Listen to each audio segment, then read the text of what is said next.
मध्य प्रदेश की कद्दावर नेता, पूर्व मुख्यमंत्री और वरिष्ठ नेताओं में से यानी उमा भारती, जिनका दर्द छलका है।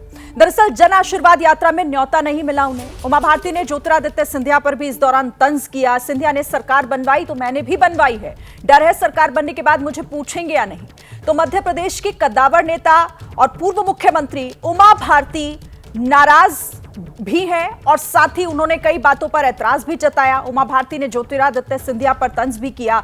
जिस तरह से आपको मालूम है कि इस वक्त बीजेपी जन आशीर्वाद यात्रा निकाल रही है मध्य प्रदेश में और उसमें न्योता ना मिलने से नाराज हैं उमा भारती। एक बार सुन लेते हैं उनका बयान।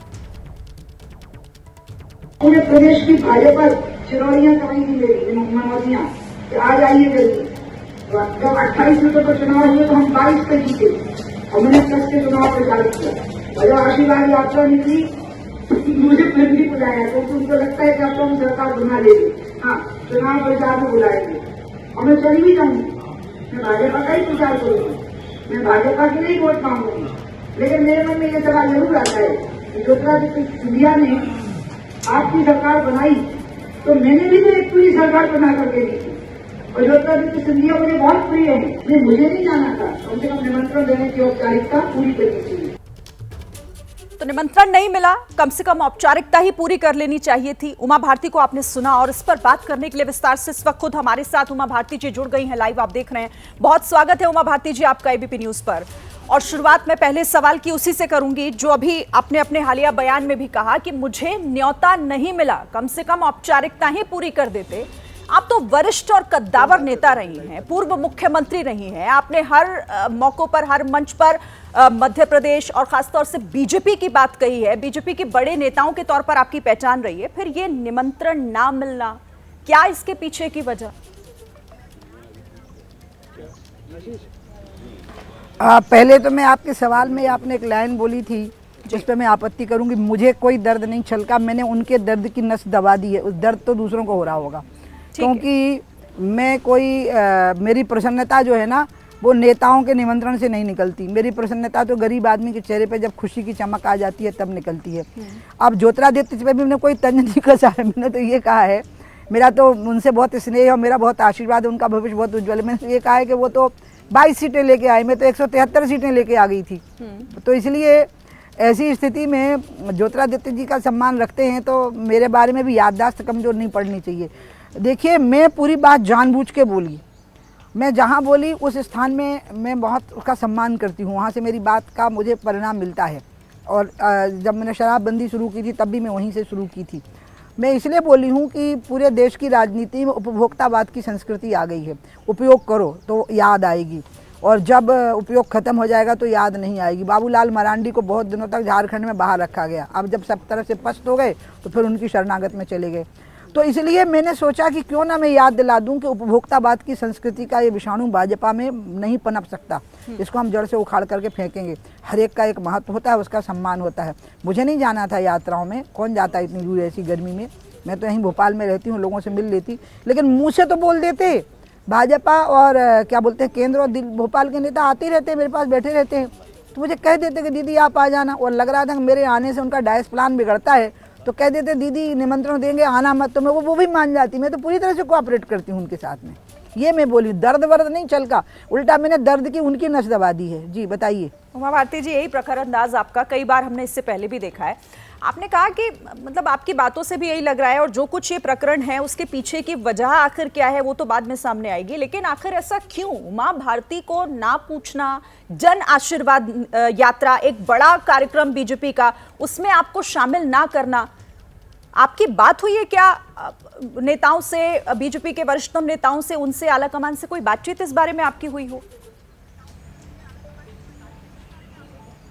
नहीं मेरे पास तो सभी लोग मेरा बहुत सम्मान भी करते हैं और दीदी दीदी करते हुए मेरे पास बहुत देर तक बैठे रहते हैं।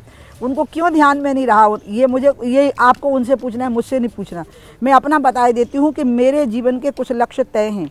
जब मैं भाजपा में आई तो मेरे पास गाड़ियाँ थी, घर था, बहुत सम्मान था, अभी से ज़्यादा सम्मान था धार्मिक क्षेत्र में। अब मैं जब राजनीति में आई तो मैं सोच के आई कि मैं लोगों के लिए उपयोग, मैं राजनीति को बहुत अच्छी चीज़ मानती हूँ, तपस्या का मार्ग मानती हूँ और मुझे अपनी शक्ति और सामर्थ्य खत्म नहीं होने देना है, क्योंकि मेरे योगदान देने की क्षमता अगर खत्म हो गई तो मैं नेताओं का चक्कर काट करके अपनी सामर्थ्य जुटाने वाली टाइप का स्वभाव नहीं है मेरा। तो इसलिए मैंने तय किया कि अपनी सामर्थ्य नहीं। क्या उमा भारती को इग्नोर करना, उन्हें साइड कर देना इतना आसान थोड़ी ना है मध्य प्रदेश में? नहीं, मैं उनको इसका खामियाजा नहीं भुगतने दूंगी। बस यही है कि मैंने ये बात याद दिला दी कि ध्यान रखना, ये कार्यकर्ता और संगठन का राज्य है। यहाँ अभी कार्यकर्ता बहुत परेशान भी हैं, एक अस्थिरता का वातावरण, नहीं तो हम जीत के वो ले आए थे। बल्कि मुझे आश्चर्य था कि हम डर क्यों गए हैं, क्योंकि कांग्रेस में तो कोई बचा ही नहीं है। एक ऐसी कांग्रेस जिसका वजूद मिट चुका है, उससे भी अगर हम भयभीत हो गए तो ये आत्मचिंतन का विषय था। लेकिन शिवराज जी और उनके साथियों ने और बीडी ने मेहनत करके फिर से ठीक से सब ठीक ठाक बना लिया। अचानक जो अस्थिरता और भय का वातावरण लोगों में आ गया, हाय आराम हमें टिकट मिलेगा कि नहीं मिलेगा, और ये जो हालात बन गए हैं इनको भी तुरंत ठीक दुरुस्त कर लेना चाहिए। बहुत अच्छे हालात बन गए, हम फिर से सरकार बना सकते हैं और बहुत अच्छे मतों से बना लेंगे।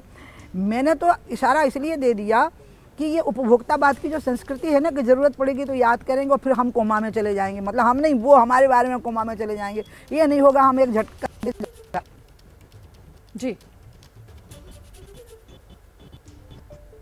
ठीक है। उमा भारती जी,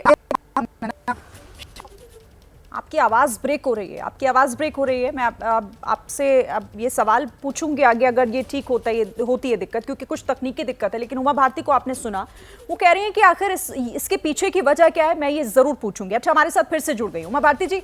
आपने कहा कि मुझे बुलाया नहीं गया, लेकिन अब बुलाएंगे तो भी नहीं जाऊं, मतलब आप नाराज हैं पार्टी से और इस रवैये से आपकी नाराजगी दिख रही है।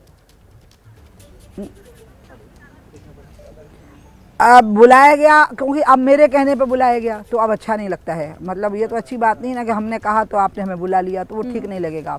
और मेरी इच्छा है कि मोदी जी का जो 25 तारीख का कार्यक्रम खूब अच्छा होवे, प्रचंड बहुमत से हमारी सरकार बने।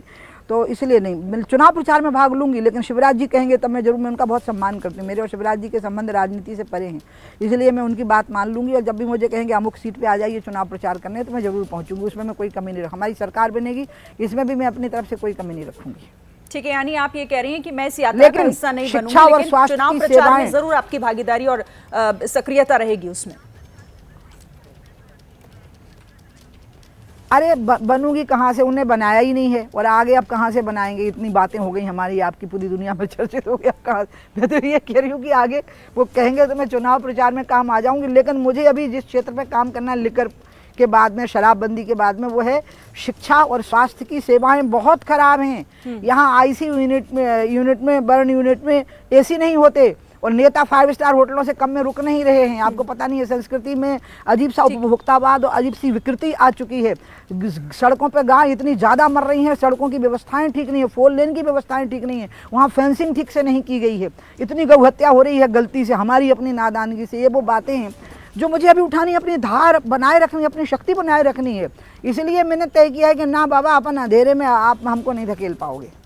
ठीक है उमा भारती जी। अच्छा, एक सवाल मेरा उस चर्चा से भी जुड़ा हुआ जिसको लेकर काफी विवाद खड़ा हो गया है। उदयनिधि स्टालिन, जिनका एक बयान जिसमें उन्होंने सनातन धर्म पर प्रहार करते हुए ये कहा कि ये डेंगू और मलेरिया की तरह है, इसको खत्म कर देना ही सही है। उमा भारती क्या सोचती हैं इस बयान को लेकर, क्या मायने इस बयान के? उदयनिधि स्टालिन का लड़का है, एक तो उसकी कोई औकात नहीं है, लेकिन हाँ इंडिया की टीम का हिस्सा है उसका फादर।